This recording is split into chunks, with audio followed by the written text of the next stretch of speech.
வணக்கம். எட்டி டாக்ஸ்ல என்ன செய்தியை பார்க்க போறோம்னு கேட்டீங்கன்னா, நீங்க நேத்து பல்வேறுபட்ட கருத்து கணிப்புகளை பார்த்திருக்கலாம் டிவில. ஆனால் ஊடகம் ஒளிபரப்பு செய்யாத ஒரு நிறுவனத்தினுடைய கருத்து கணிப்பை பற்றி தான் நாம பேச போறோம். அந்த கருத்து கணிப்பை தான் நிறைய பேரும் நம்புவாங்க. ஆனா அந்த கருத்து கணிப்பை ஊடகம் பிரத்யேகமாக என்னைக்கும் அதை ஒளிபரப்பு பண்ணாது. என்ன கருத்து கணிப்பு அப்படின்னு பார்க்கும்போது, பாலி மார்க்கெட் கருத்து கணிப்பு மற்ற கருத்து கணிப்புக்கும் பாலி மார்க்கெட் கருத்து கணிப்புக்கும் நிறைய வேறுபாடுகள். ஸோ இந்த கருத்து கணிப்புக்கும் மற்ற நிறுவனங்கள் எடுக்கின்ற கருத்து கணிப்புக்கும் என்ன வித்தியாசம் அப்படின்றத நான் உங்களுக்கு சொல்றேன். ரெண்டாவது, கோயம்புத்தூர்ல பாத்தீங்கன்னா அண்ணாமலை அவருடைய அரசியல் குரு பாஜக வேட்பாளர்கள் பாஜக நிர்வாகிகள் இடத்துல ஆலோசனை நடத்தி இருக்கின்றார். அந்த கூட்டத்தில் அண்ணாமலை அவர்கள் கலந்து கொள்ளவில்லை. அண்ணாமலைக்கு என்ன மன வருத்தமா, அந்த செய்தியும் நாம சேர்த்தே பார்க்க போறோங்க. ஏன்னா நம்ம நேத்து தான் பார்த்திருந்தோம், அண்ணாமலை அவர்களுக்கு மாநில தலைவர் பதவி மீண்டும் கொடுக்கப்பட போது அமித்ஷாவும் மோடியும் உறுதியளித்திருக்கின்றார்கள் அப்படின்னு பேசியிருந்தோம். ஆனால் அண்ணாமலையுடைய அரசியல் குரு கோவை ஆலோசனை நடத்தி இருக்கின்றார். அந்த கூட்டத்தில் அண்ணாமலை கலந்து கொள்ளவில்லை. ஏன் கலந்து கொள்ளவில்லை அப்படின்னு அதிகாரப்பூர்வமா தகவல் வந்திருக்குது. அதையும் நம்ம விரிவாக பேச போறோங்க. முதல்ல பாலி மார்க்கெட் பற்றி பேசிவிடலாமா? பாலி மார்க்கெட் என்பது ஒரு பெட் நிறுவனம். உங்க எல்லாருக்கும் தெரியும். பணத்தை கட்டுவாங்க, ஜெயிச்சாங்கன்னா பணம் திரும்பி வரும் 2 மடங்காக. இல்லைன்னு வச்சுக்கலாம், சோழி முடிஞ்சது. இதுதான் பாலி மார்க்கெட் கருத்து கணிப்பு. ரெண்டாவது, இந்த பாலி மார்க்கெட்டுக்காக தான் பல பேரும் கருத்து கணிப்பு எடுப்பாங்க. அந்த கருத்து கணிப்பை தான் ஊடகத்தில் ஒளிபரப்பு பண்ணுவாங்க. இந்த நிறுவனம் கருத்து கணிப்படுத்தது, அந்த நிறுவனம் கருத்து கணிப்படுத்தது அப்படின்னு சொல்லிவிட்டு இந்த பாலி மார்க்கெட்டுக்காக எடுக்கப்பட்ட கருத்து கணிப்பை தான் டிவில பாத்தீங்கன்னா அந்தந்த செய்தி நிறுவனம் எடுத்தது அப்படின்னு சொல்லிட்டு கருத்து கணிப்பாக வெளியிடுவாங்க. இந்த பாலி மார்க்கெட்ல பெட் கட்டுறவங்க தான் பாத்தீங்கன்னா பல நிறுவனத்தையே நியமிப்பாங்க. ஏப்பா, பாலி மார்க்கெட்ல இந்த கட்சி ஜெயிக்கும் அப்படின்னு சொல்லிட்டு நான் பெட் கட்ட போறேன், அதனால தமிழகம் முழுவதும் போங்க, எந்த கட்சி வெற்றி பெறும்னு பாருங்க அப்படின்னு சொல்லிட்டு வாக்குப்பதிவுக்கு பிந்தைய காலகட்டத்தில் போய் மக்களுடைய எண்ண ஓட்டத்தை கண்டறிந்து யாரு பாலி மார்க்கெட்ல பணம் கட்டுறாங்களோ அவங்க கிட்ட தரவுகளை கொடுப்பாங்க. அந்த தரவுகளை பாத்தீங்கன்னா தேர்தல் வியூக வகுப்பாளர்கள், அரசியல் விமர்சகர்கள் என்று பல பேர்கிட்ட கொடுத்து திறனாய்வு செய்து அதற்கு பிறகு எந்த கட்சி மீது பணம் கட்டலாம் அப்படின்னு சொல்லிட்டு பாலி மார்க்கெட்ல பாத்தீங்கன்னா பெட்டு கட்டுவாங்க. ஏதோ 1000 கட்டுறாங்க, 2000 கட்டுறாங்க அப்படிலாம் கிடையவே கிடையாதுங்க. கோடிக்கணக்கான ரூபாய் கட்டுவாங்க. சோ கோடிக்கணக்கான ரூபாய் கட்டுறவன், அப்பா எனக்கு பிடிச்ச கட்சி திமுக, ஆனா திமுக தான் ஜெயிக்கும் அப்படின்னு பாத்தீங்கன்னா மொத்தமா கொண்டாந்து கொட்டிட மாட்டாங்க. ரெண்டாவது, எனக்கு அதிமுக பிடிக்கும் அப்படின்னால அதிமுகவுக்கு பாத்தீங்கன்னா பெட்டு கட்ட மாட்டாங்க, உணர்ச்சி வசப்பட மாட்டாங்க. ரெண்டாவது, பாசம் பரிவு எல்லாவற்றையும் தூக்கி ஓரம் வைத்து விட்டு களத்துல பல குழுக்களை அனுப்பி அந்த குழுக்கள் தருகின்ற ரிப்போர்ட்டின் அடிப்படையில் தான் இந்த பாலி மார்க்கெட்லேயே பாத்தீங்கன்னா அரசியல் தலைவர்களும் பிசினஸ் மேன்களும் முதலீட்டாளர்களும் பெட்டு கட்டுவாங்க. அதனால இந்த பாலி மார்க்கெட்ல என்ன ரிசல்ட் வருதோ அந்த ரிசல்ட் என்னைக்கும் பொய்க்காது அப்படின்னு சொல்லுவாங்க. இந்த பாலி மார்க்கெட்டுக்காக எடுக்கப்பட்ட கருத்து கணிப்பை தான் நம்ம டிவியில பார்க்கணும். அதை தாண்டி மைக்ரோ லெவல்ல கீழே இறங்கி கூட பெரும் பணக்காரர்கள் கருத்து கணிப்பு எடுப்பாங்க. அந்த கருத்து கணிப்பெல்லாம் பாத்தீங்கன்னா பாலி மார்க்கெட்ல அலசப்படும். ஸோ அதனால பாலி மார்க்கெட்ல என்ன கருத்து கணிப்பு வந்திருக்குது என்பது மிக மிக முக்கியமானது. அதனால தான் பாலி மார்க்கெட் கருத்து கணிப்பை பெரும்பான்மையா பாத்தீங்கன்னா ஊடகத்தை ஒளிபரப்பு பண்ண மாட்டாங்க. அவங்க வெட்டு 1 துண்டு 2ன்னு சொல்லிட்டு இருப்பாங்க.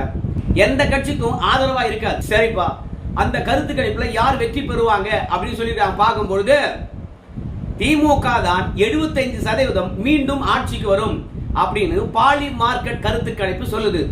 அதிமுக 17% ஆட்சிக்கு வரும் என்று பாலி மார்க்கெட் சொல்லுது. அப்புறம் விஜய பொறுத்த வரைக்கும் 9% ஆட்சிக்கு வரும் அப்படின்னு சொல்றாங்க.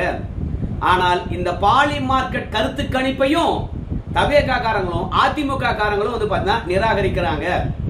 ஏன்னா இந்த பாலி மார்க்கெட்டுக்கு கருத்து கணிப்பு எடுக்கிறவங்க கூட ஊடகத்தில் உட்கார்ந்து இருக்கானே, அவன் தானே கருத்து கணிப்பு எடுக்கிறான். இந்த நிறுவனம் கோடிக்கணக்கான ரூபாயை தருது. அந்த ரூபாயை வாங்கிட்டு அவன் போய் களத்துல என்ன பண்றான்?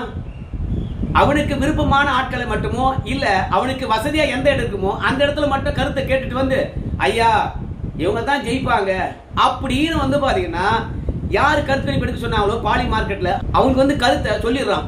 அவன் கருத்தை சொல்வதை விட பணம் கட்டுறா பாத்துக்கலாம் அப்படின்னு சொல்லிட்டு பொய்யான தகவலை அவன் தலையில திணிக்கிறான். அதனால தமிழக மக்களை பொறுத்த வரைக்கும் அதிகமான பேர் வாக்கு செலுத்தி இருப்பதனால ஒரு மௌன புரட்சியானது திமுக எதிராக இருக்கிறது. அத ஊடகத்தில் இருக்கிறவங்களால நம்பவே முடியல, ரெண்டாவது கணிக்கவும் முடியல. அதனால அவங்க பாலி மார்க்கெட்ல கொண்டு வந்து பொய்யான தகவலை கொடுத்துருக்காங்க. விசில் புரட்சி கண்டிப்பா நடக்கதான் போகுது பாருங்க அப்படின்னு அதிமுகவும் தவேகா காரங்களும் சொல்றாங்கப்பா. விசில் புரட்சி. அதிமுக காரங்க ஏன் விசில் புரட்சின்னு சொல்றாங்க கேட்டீங்கன்னா, திமுகவுடைய ஆதரவு வாக்குகளை விஜய் அவர்கள் வாரி சுருட்டிட்டாரு. அதிமுகவுக்கு இருக்கின்ற வாக்குகள் அப்படியே தான் இருக்கிறது. எந்த தேர்தலிலும் அதிமுகவுடைய வாக்கு வங்கி 20% கீழே போகவே இல்லை.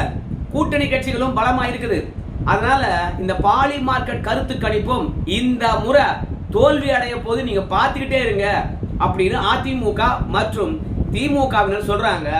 ஆனால் பாலி மார்க்கெட் சொல்ற விஷயம் என்னன்னு கேட்டீங்கன்னா, இந்த பாருப்பா, எனக்கு தெரிந்து திமுக மகளிருக்கென்று சிறப்பான பல திட்டங்களை கொடுத்திருக்குது. சோ அந்த திட்டத்தை பெற்ற பெண்கள், அந்த திட்ட பயனை அடைந்த மகளிரை பொறுத்த வரைக்கும் மனசாட்சி பிரகாரம் திமுக தான் ஓட்டு போட்டிருப்பாங்க. பயன் பெற்றவர்கள் யாரும் கண்டிப்பா தவேகாவுக்கு ஓட்டு போட்டிருக்க மாட்டாங்க, அதிமுகவுக்கு ஓட்டு போட்டிருக்க மாட்டாங்க. அதனால 1,31,00,000 பெண்களுக்கு 5,000 ரூபாய் கொடுத்திருக்கிறாங்க. அதனால திமுகவுடன் பலன் பெற்ற மகளிர் நிச்சயமாக திமுகவுக்கு தான் வாக்களிப்பாங்க அப்படின்றது பாலி மார்க்கெட் உறுதியா நம்புதான். ரெண்டாவது, தவேகா கிட்ட கட்டமைப்பு இல்லை சுத்தமாக. அதனால அரசியல் களத்துல அவங்க ஒரு பெரிய மாற்றத்தை ஏற்படுத்திட முடியாது. 2006ல என்ன ரிசல்ட் வந்ததோ அந்த ரிசல்ட்டுக்கு விஜய் அவர்கள் உறுதுணை பண்ணலாம். யாருக்கும் பெரும்பான்மை இல்லாம திமுக மட்டும் தனிப்பெரும் கட்சியாக உருவெடுக்க வாய்ப்பு இருக்கிறது. ஆனா அதற்காக வந்து பாத்தீங்கன்னா தவேகா ஆட்சியை பிடிச்சிரும், இல்ல தவேகாவனால அதிமுக ஆட்சியை பிடிச்சிரும் அப்படின்னு சொல்றதெல்லாம் தவறான விஷயங்கள். விஜய்க்கு கட்டமைப்பு இல்லை. விஜய் ரசிகர்கள் வேண்டுமானாலும் வாக்கு போடும் இடங்கள்ல வெளியே நின்று ஓட்டு போடுங்க ஓட்டு போடுங்க அப்படின்னு சொல்லலாம். ஆனால் அவருடைய ரசிகர்கள் வாக்கு செலுத்தி இருக்கலாம். ஆனா விஜய் ரசிகருடைய வாக்கு போடுங்க என்ற கூக்குரலை கேட்டு மக்கள் எல்லோரும் விஜய்க்கு ஓட்டு போட்டிருப்பாங்க அப்படின்னு நம்மளால எண்ணிக்க முடியாது. ஏனெனில் ஓட்டு போடுகின்ற முடிவை நம்ம மக்களை பொறுத்த வரைக்கும் கடைசி நொடியில் எடுப்பது கிடையாது. அவங்க ஏற்கனவே எடுத்து விட்டுத்தான் அவங்க ஓட்டு போடுகின்ற வாக்குச்சாவடி மையத்துக்கு வருகின்றார்கள்.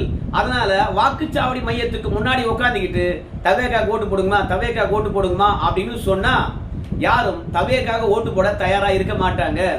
சோ விஜயும் எல்லா இடங்களுக்கும் போல விஜய் ரசிகர்களும் ஒரு ஊர்ல எல்லாரையும் போய் சந்திச்சு ஓட்டு போடுங்கம்மா என்று சொல்லல. ரெண்டாவது, விஜய் அவர்களை பொறுத்த வரைக்கும் அரசியலுக்கு வந்த பிறகு தமிழக மக்களுக்காக எந்த விதமான நல்லதையும் செய்யவே இல்லை. ஏன் அவன் ஆட்சியில இருந்தா நல்லது பண்றதுக்கு அப்படின்னு சொல்லிட்டு நீங்க கேட்பீங்க. ஆனால் மக்கள் பிரச்சனைக்காக போராடி இருந்தாவே வந்து பாத்தீங்கன்னா கண்டிப்பா அந்த மக்கள் விஜய நம்பி இருப்பாங்க, நமக்காக களத்துல இருந்தவன் என்று ஏற்றுக்கொண்டு இருப்பாங்க. அதனால விஜய் மக்கள் பிரச்சனைக்காக வரல. கட்சி தொடங்கி 3 ஆண்டு காலம் அரசியல் களத்துல பயணித்தாலும் தேர்தல் பிரச்சாரத்துக்கே வீட்டு விட்டு வரல. ஒரு நாள் பிரச்சாரம் பண்ணா 2 நாள் ஓய்வெடுத்தாரு. அதனால விஜய் மீது பெண்களுக்கும் சரி ஆண்களுக்கும் சரி பெரிய நம்பிக்கை அல்ல. ரெண்டாவது, விஜயுடன் இருக்கிறவங்களுக்கு பல பேருக்கு வாக்கு இல்லை. வாக்கு இருந்தவங்களும் ஒவ்வொரு ஊர்லயும் சொற்பமான பேர் தான் இளைஞர்களாக இருப்பதனால அந்த ஊர் முழுவதும் சுற்றுவதனால ஆஹா அந்த ஒட்டுமொத்த ஊர்லயும் தவேகா காரங்க தான் இருந்தாங்க அப்படின்னு நாம கணக்கெடுத்துக்கிற மாதிரியான ஒரு சூழ்நிலை உருவாச்சு. சோ இளைஞர்களை பொறுத்த வரைக்கும் தான் மானஸ்த நடிகர் எங்களை பார்க்க வரான்னு சொல்லுகின்ற போது ஒன்று கூடுகின்றார்களே அன்றி ஒருபோதும் இவங்களும் ஓட்டு போட்டிருக்க வாய்ப்பில்லை. மொத்த பேரும் விஜய பார்க்க வந்த அத்தனை பேரும் ஓட்டு போட்டிருக்க வாய்ப்பில்லை. ரெண்டாவது, இவங்க வீடு வீடா போய் ஓட்டு போடுங்க என்று சொல்லிட்டு 1 மாசத்துக்கு முன்பாக வாக்கும் கேட்டிருக்க போறதில்லை. அதனால கட்டமைப்பு இல்லாத தவேகா தமிழக அரசியல் களத்துல பெரிய தாக்கத்தை ஏற்படுத்தியிருக்க வாய்ப்பில்லை அப்படின்னு பாலி மார்க்கெட் ஆனது உறுதியா நம்புதாமா. அது மட்டும் கிடையாது, நிறைய திமுக விட்டமின்களை கொடுத்திருக்கிறதா. எப்போதும் திமுக பொறுத்த வரைக்கும் 70% அல்லது 75% தான் வந்து பணங்களை கொடுக்கும், பரிசு பொருட்களை கொடுக்குமா வாக்கு செலுத்துவதற்கு முன்பாக. ஆனா இந்த முறை 85%, சில இடங்கள்ல 90% வந்து வைட்டமின்களை கொண்டு போய் இறக்கி இருக்கிறதாம். அது மட்டும் இல்லாம சென்ற தேர்தலை விட 1000 மடங்கு விட்டமின்களை உயர்த்தி கொடுத்திருக்காங்களாம். அப்படின்னா என்ன அர்த்தம்? போன முறை 200 ரூபாய் கொடுத்தாங்கன்னா இந்த முறை 20,000 கூட ஒரு தொகுதியில் கொடுக்கப்பட்டிருக்குதாம். சோ அந்த அளவுக்கு 1000 மடங்கு, 2 மடங்கு, 20 மடங்கு, 10 மடங்கு எல்லாம் தாண்டி 20,000 கூட கொடுத்த தொகுதிகளா இருக்குதாம். 2 கிராம் தங்கம் கொடுத்திருக்காங்களாம், மூக்குத்தி கொடுத்திருக்காங்களாம் 1 கிராம். இப்படி திமுக நிறைய வைட்டமின்களை கொடுத்திருப்பதனால அந்த விட்டமின்களை வாங்கின மக்கள் 90 அல்லது 95% வரைக்கும் மக்களிடையே கொண்டு போய் விட்டமினை சேர்த்திருப்பதனால கடைசி நேரத்தில் கையில காசு வாங்கினவங்க, பலன் பெற்றவங்க திமுகவுக்கு நிச்சயமா போட்டிருப்பாங்க.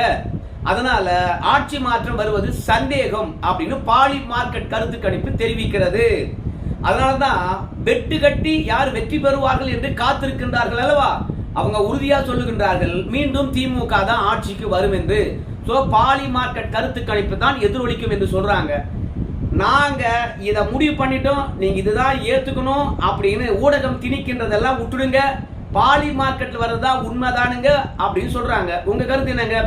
ரெண்டாவது, அண்ணாமலையை பொறுத்த வரைக்கும் பாஜகவுடைய மைய கூட்ட ஆலோசனைக்கு வரவே இல்லைங்க. எல்லாரும் கலந்துக்கிட்டாங்க, முன்னணி தலைவர்கள்லாம். ஆனா அண்ணாமலை மட்டும் வரல. அண்ணாமலையுடைய அரசியல் குரு யாரு? பிஎல் சந்தோஷ் தானே, அவருடைய தலைமையில் தான் நடந்தது. அவர் கலந்து கொள்ளவே இல்லை. அவரு வெளியூர் போயிட்டு இருப்பதனால அண்ணாமலை அவர்கள் கலந்து கொள்ளவில்லை அப்படின்னு சொல்லியிருக்காங்க. நள்ளிரவு வரை கிட்டத்தட்ட 1 மணி வரைக்கும் இந்த ஆலோசனை கூட்டம் நடந்திருக்கிறது. தீவிரமாக பல விஷயங்கள் அலசப்பட்டிருக்கிறது. தனித்தனியாக வேட்பாளர்களை கூப்பிட்டு பிஎல் சந்தோஷ் அவர்கள் ஆலோசித்திருக்கின்றார். நீ வெற்றி பெறுவியா, வெற்றி பெற மாட்டியா, வெற்றி பெறவில்லை என்றால் ஏன், யார் உங்களுக்கு ஒத்துழைப்பு நல்கல, காசு ஏன் கொடுக்கல, இப்படி பல்வேறுபட்ட காரணங்களை கேட்டிருக்கார் பிஎல் சந்தோஷ். வெற்றி பெறுவீர்கள் என்றால் எப்படி வெற்றி பெறுவீர்கள், எதனால வெற்றி பெறுவீர்கள் அப்படின்னு கேட்டிருக்காங்க. ரெண்டாவது, அதிமுகவுக்கு செல்வாக்கு எப்படி இருக்கிறது, அவங்களுக்கு எவ்வளவு வாக்கு சதவீதம் விழுந்திருக்குது அப்படின்றதெல்லாம் வேட்பாளர்கள் 27 பேர் நின்றவர்களை ஒவ்வொருத்தராக அழைத்து நம்முடைய பிஎல் சந்தோஷ் அவர்கள் தனித்தனியாக ஆலோசனை நடத்தியிருக்கின்றார். அது மட்டுமல்ல, முன்னணி தலைவர்கிட்ட வந்து பாத்தீங்கன்னா தனித்தனியாக ஆலோசனை நடத்தியிருக்கின்றார். வானதி சீனிவாசன், தமிழிசை சவுந்தரராஜன், பொன் ராதாகிருஷ்ணன், அப்புறம் கிருபாலினின்னு நினைக்கிறேன், அதுக்கப்புறம் வந்து பாத்தீங்கன்னா நம்ம நைனா நாகேந்திரன், இப்படி பல முன்னணி தலைவர்களை கூட தனித்தனியாக ஆலோசனை செய்திருக்கிறாரு கூப்பிட்டு. ரெண்டாவது, பொதுவான ஆலோசனை செஞ்சிருக்கிறாங்க. ஸோ வாக்கு எண்ணும் மையத்துக்கு யாரெல்லாம் போறாங்க, ரெண்டாவது எப்படி கண்காணிக்க போறீங்க, ரெண்டாவது ஊடகத்தை எப்படி கையாள போறீங்க அப்படின்னு எல்லா விஷயத்தையும் டாப் டு பாட்டம் பேசியிருக்கிறாங்க. ஏன்னா ஊடகத்தை பொறுத்த வரைக்கும் கருத்து கணிப்புனிக்கு கர்மாந்திரம் என்ன வேணாலும் சொல்லிட்டு போலாம், யாரும் கேட்டுக்க போறது கிடையாது. ஆனால் வாக்கு எண்ணிக்கை அன்றைக்கு ஊடகமானது சரியான செய்தியை தான் வெளியே கொண்டு வருதா, தேர்தல் ஆணையத்துடைய செய்தியை தான் ஊடகம் வெளிப்படுத்துதா அப்படின்னு கண்காணிக்க வேண்டுமாமே. ஏன்னா முகவர்கள் வந்து சோர்ந்து விடுகின்ற அளவுக்கு எதிர்மறையான செய்தியை வெளியே பண்ணாங்கன்னா பாஜக முகவர்களும் அதிமுக முகவர்களும் அந்த வாக்கு எண்ணும் மையத்தில் அவங்களுடைய பணியை வந்து பாத்தீங்கன்னா அடா போடா கடந்தா கடுக்கட்டும், திமுக தானே ஜெயிக்குது அப்படின்னு ஏனோ தோணான்னு எந்தவித பற்றும் இல்லாம அப்படின்னு அலட்சியமா வேலை செய்வதற்கான வாய்ப்பு ஏற்பட்டுவிடும். அதனால ஊடகத்தில் வருகின்ற செய்திகள் தவறா உண்மையா என்பதை பார்த்து அந்த ஊடக செய்தியும் சரி பார்த்து உத்தரவிடணும், இப்பா அதெல்லாம் சரியா போடுங்கப்பா அப்படின்னு சொல்லணும். ஸோ போலீஸ் செய்திகளை தவறாக பரப்ப வேண்டாம் அப்படின்னு கண்காணிக்க அப்படின்னு சொல்லியிருக்கிறாங்க. ஸோ பிஎல் சந்தோஷுடைய ஆலோசனை வந்து பார்த்தீங்கன்னா வாக்கு எண்ணுவதற்கான எடப்பாடி பழனிசாமி ஆட்சி அமைப்பதற்கான ஆலோசனை கூட்டமாக இருக்கும்னு சொல்றாங்க. நம்ம அமித்ஷா பொறுத்த வரைக்கும் அதிமுகவே 110 இடங்கள்ல வெற்றி பெறும்னு சொல்லியிருக்காங்க.